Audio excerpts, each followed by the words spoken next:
Alright guys, welcome back to the channel, baby. We are making an Attack on Titan rankings of the greatest arcs of all time. Because you know what? Attack on Titan is the best show of all time, alright? I know you guys liked that last one, alright? And that was characters. So now we here for the arcs. We're going to start it off. I think we got it in order right here. This isn't going to encapsulate every single arc, as you can see, but it's the main, the main story of arcs here. So let's get right into it, baby. We're starting off here with the Fall of Shiganshina, the intro arc to one of the best animes. Probably, I think it's the best anime I've ever watched, man. Like, it is so good. And if you guys have seen Attack on Titan in its entirety, man, then y'all know that it's the best. All right, but yeah, Fall of Shiganshina. So basically, after whatever, it's like 100 years, the Titans come back, and they start going crazy. We see the Colossus tear down the wall. Like, there's just an insane, like, right off the rip, people are just dying right off the rip, and it's like, what am I getting myself into? Like, these people are living in walls with huge titans, like, trying to get to them. Like, oh my god, I don't even know. You meet the main characters, obviously, of Mikasa, Armin, Eren, whatever. You see Eren's mom die, whatever. Like, it's just an intro arc to just kind of get the basics of the world down. And I don't know, I'd probably just throw it in B tier, but it is a great arc. It hooks you into the show pretty well. All right, next we have the 104th Training Corps. So this is obviously after Fall of Shiganshina. Eren develops this hatred for Titans. He wants to rid the world of Titans. I mean, those are his words. Like, he wants to get rid of them. I mean, he got a little spoiler warning, but yeah. But yeah, 104th Training Corps. We meet a lot of the main cast, basically Jean, Sasha, Connie, whatever. Levi, Hanji. We meet Erwin. We meet all these crazy good characters. We find their personalities. We see Eren training. We see Mikasa training. We see Annie. There's just so many. I mean, we see Reiner, like Bertolt. You're just basically introduced to, okay, this is the main cast. This is what the story is going to revolve around. I think it's probably definitely a little more boring than Fall of Shiganshina. The information that we learn is really good. And y'all know me, man. I'm a sucker for information. We learn more about the world. We meet more characters. I didn't mention Ymir, Historia too. There's just so many good characters that are brought in here that I think it's worth being above Fall of Shiganshina. All right, next we have the Battle of Trost District. So this is the struggle for Trost basically in the anime. So basically this is they're graduating here, the Eren and whatever in the training corps, and they're sent off to Trost as Titans are back, bro. And oh my gosh, it is absolutely insane. The Colossus and the Armored are back attacking Shiganshina. We see Eren actually developing and using his powers for like the first time, basically. We're like, oh my god, Eren can transform too?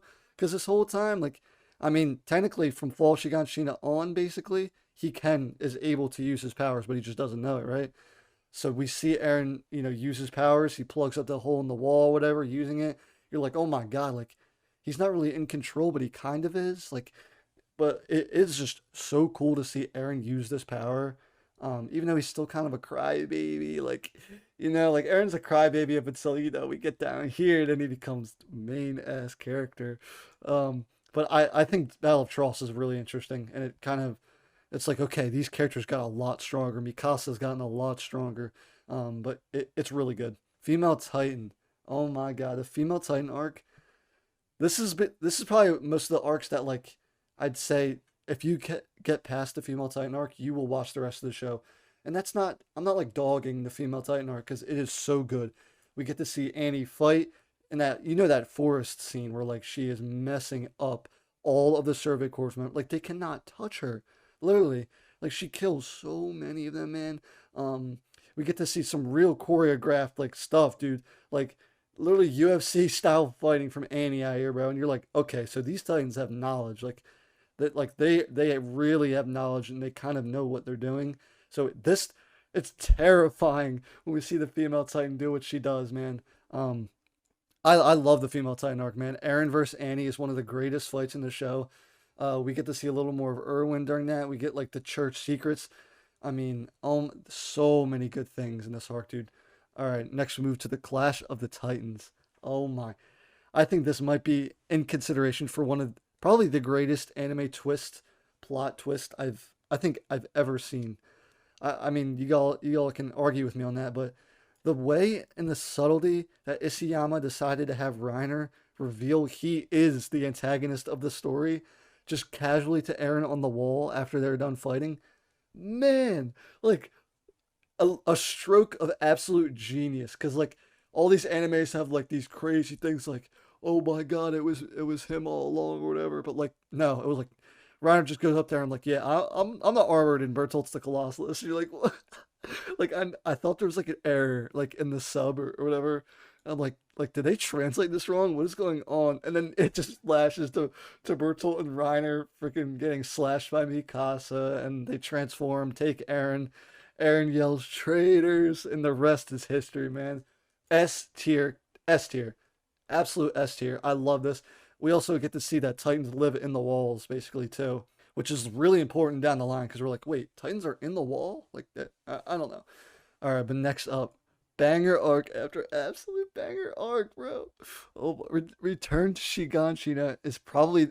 I'll just say right now, it's probably the best arc in the entire show. It might be one of the best arcs in all of anime. But yeah, Return to Shiganshina, especially part two in the anime, where basically we have Erwin, we have Levi fighting the Beast Titan, we have all these people dying, like we have like Marco. We get to see people like we just get to see so many people die. It's like, oh my gosh, the Beast Titan is literally slaughtering all these people, and all they want to do, the Survey Corps, is get to Aaron's basement and find out this. What is this box? What is in Aaron's basement? Why is Aaron's dad so important? There's so the questions and the unanswered questions leading up to this arc are like, what is going on, dude? Like, what is absolutely going on? It is S tier. It is the best arc in the show. Um, some of the best action in the show. I mean, when Erwin talks, you listen, bro. You listen. This man lost an arm. This man died. Like there's just so many. Oh my gosh! If you guys have seen Return to Shiganshina, you know it is probably the best arc in the show. All right. Next, we have the Uprising. So this is basically the arc that's centered around Historia and the royal family of the Rice family. So we get to meet your boy Roddy Rice out here, and we got Historia Rice. I mean, I guess we learn that we get to learn kind of more of the history about Ymir and the sister, and then we learn about Aaron's dad slaughtering all of them. We get to see more of the powers of the Attack Titan as they're able to look into the past and to the future, technically. But we get to see Aaron's dad basically slaughter them and gave Aaron the founding Titan. And it's like, oh my gosh, like how throughout these arcs, you're like, all right, how deep can it go? All right, deeper, deeper, deeper. Oh my God, like this isn't even a hole. This is literally a black hole. Like, oh my gosh, I just love Isayama's storytelling and his world building. It's so good. Um, Honestly, don't think the action is at its peak here. Besides the Kenny fights, the Kenny fights, absolute peak when they're flying around. But other than that, like Levi versus Kenny is awesome. Levi backstory is awesome. But I don't know if I don't think it's S tier. I think it's above Female Titan. I think it sits nicely in the front A for now. All right, next we have one of the biggest switch ups of the story. I know a lot of people. This is a very controversial arc and like how Isayama chose to go this direction with the narrative, but he decides to look on the other side of Marley. Like they're oh my, all these kids, Reiner, whatever, Peak, Porco, Gilliard, like all these kids, man, like actual little kids are literally it's like Nazi Germany, bro. And if you don't fight for your country, you're looked at as like below human. These little kids as tools of war. Like, man, this people don't really like this Marley arc, and I will agree that the in the beginning with like the kids fighting who we don't know, like I think that it's like, okay, why should I care about these kids fighting? Like I don't know, like she's just the girl who killed Sasha. Like why should I care about her? But I think as the story goes on in Marley, you really get to see Zeke's relationship with Marley, Reiner's relationship with Marley, and just basically Marley's relationship with all these people who can turn into Titans. Um, I mean, we get to see a lot of the backstory of Aaron's dad and basically how he got to be where he was. I love Marley. I know people don't like it, Like they think it's definitely the arc that stands away from the rest of these, just because it did take such a like a dramatic like backstep. Like I don't know if I'd call it a backstep, but like you know what I mean. It's different from the rest of the arcs. But I think it's very entertaining, and like I said, I'm a sucker for information, man. I love learning about this world that Isayama created. All right, let's move forward to the last arc of the story, War for Paradis. So this is I don't know if I put it as one of the best war arcs I've seen in anime, but man, it is amazing to see how far Eren has come in this time, dude. All right, he's a baby full Shiganshina. He's literally still a crybaby in his training corps. He learns to become a Titan, but he's still kind of a baby. The Uprising, he's like, okay, I'm kind of strong now, but like, I'm still a baby. We get Marley, and it's like, okay, like now we know that these kids like they need to get strong or they're not going to survive. And man, Isayama turns Eren into one of the greatest villains I've seen, bro. It's the whole entire time. I think one of the best thing is like the mysteriousness around like why is Eren doing this? How did he become such a good villain?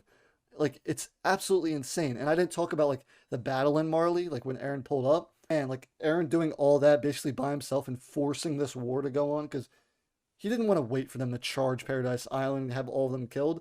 Oh my! I just love the fights. The world comes. Eren basically orchestrates this. The world has to come together to beat me, which honestly is it's a good reason. I don't think it's a great reason, but it's a good reason.